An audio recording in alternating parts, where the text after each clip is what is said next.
Jedan od riječkih brijegova Donja Drenova 16. srpnja proslavio je blagdan Blažene djevice Marije Karmelske, svoje nebeske zaštitnice. Misno slavlje preslavio je velečasni Goran Žan Lebović Kazalonga, a propovijedao velečasni Mateo Šutić, svećenici koji su obojica podrijetlom iz ove župe.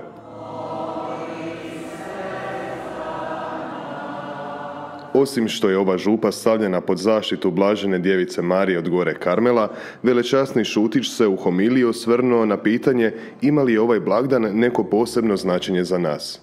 Vjerujem da nas posebice ovih dana karmelska duhovnost može puno toga naučiti. Kažem posebno danas jer čovjek nikada nije više nego li danas bio rastresen, više izgubljen u svijetu, više izgubljen u vlastitom životu. Svijet kao da se nekako trudi pred nas staviti toliko izazova, toliko poteškoća, da se u njima jednostavno izgubimo. Karmelska nas duhovnost uči razlikovanju vječnog od prolaznog. I naravno da je to teško živjeti, jer će nas život udarati brigama i slagati jednu brigu povrh druge. No baš zato je Isus, viseći na križu, rekao svetom Ivanu, evo ti majke. Baš je zato Marija postala naša majka i baš zato danas slavimo Gospu Karmelsku, Isusovu majku koja i nas grli kad nam je teško i nas zagovara pred svojim božanskim sinom i nas potiče na ispravnu pobožnost, na ljubav prema onom što je vječno, prema onome koji je vječan, prema Bogu samome.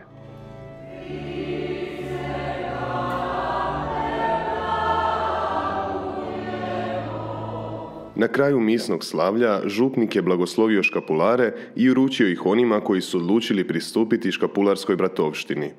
Primite ovaj škapular kad ulazite u bratovštinu obitelji Blažene djevice Marije od gore Karmela. Ovdje se Marija na poseban način štuje i danas vjernici vrlo rado intenzivno mole molitve koje su sastavni dio marijanskih pobožnosti.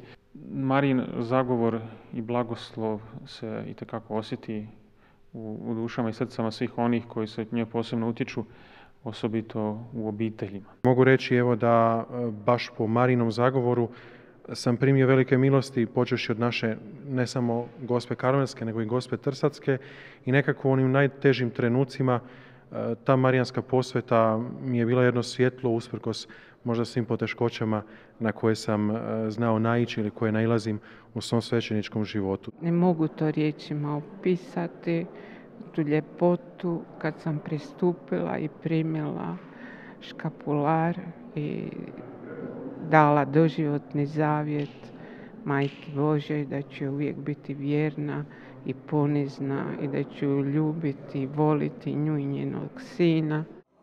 Marijanska pobožnost se u ovoj župi gaji posebno preko Gospe Karmelske, čiji se zagovor ondje doista i osjeća. Neka nas sve prati njezin zagovor i zaštita.